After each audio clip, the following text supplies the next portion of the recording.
Vote পর্ব শেষ, এবার ৪ঠা জুনের অপেক্ষা।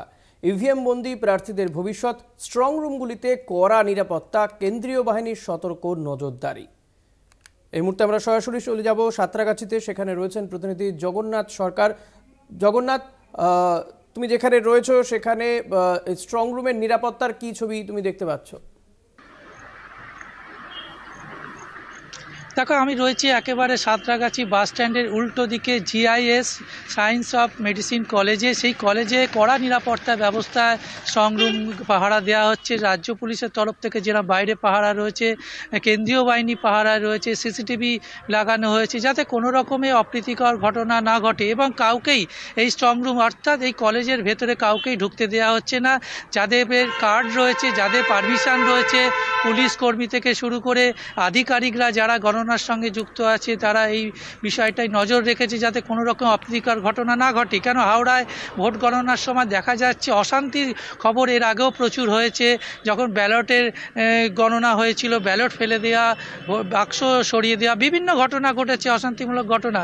সে আর কথা মাথায় রেখে একেবারে কলেজের বাইরে যে মাঠগুলি রয়েছে বাঁশ দিয়ে ঘিরে, সেখানে পার্কিংয়ের ব্যবস্থা করা হচ্ছে, প্রত্যেকটি গাড়ি চেকিং করা হচ্ছে এবং প্রপার, তোমাকে বারবার বললাম, কাগজ, অর্থাৎ এই গণনা সেন্টারের ভেতরে যারা কাজের জন্য নিযুক্ত তাদের পারমিশন রয়েছে, সেই নথি না দেখাতে পারলে কাউকেও ঢুকতে দেওয়া হচ্ছে না, মিডিয়াকেও ঢুকতে দেওয়া হচ্ছে না। কেননা একেবারে সজাগ রয়েছে হাওড়া সিটি পুলিশ এবং ইলেকশন কমিশনের তরফ থেকে, যাদের নিরাপত্তায় রাখা হয়েছে, এবং পাশাপাশি কেন্দ্র বাহিনী। এবং এই ব্যালট ভাগ্য তুমি জানো, হাওড়া লোকসভা কেন্দ্রে তৃণমূল কংগ্রেসের প্রার্থী প্রসূন বন্দ্যোপাধ্যায় এবং সিপিআইএম প্রার্থী সব্যসাচী চ্যাটার্জি এবং বিজেপি প্রার্থী রতিন চক্রবর্তী, একদম ত্রিমুখী লড়াই।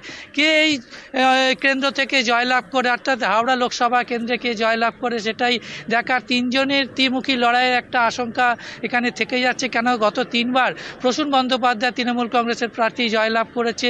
এবারে নির্বাচনটা একটি অন্য ধরনের হয়েছে, কড়া নিরাপত্তায়, কেন্দ্র বাহিনী ঘেরাটোপে।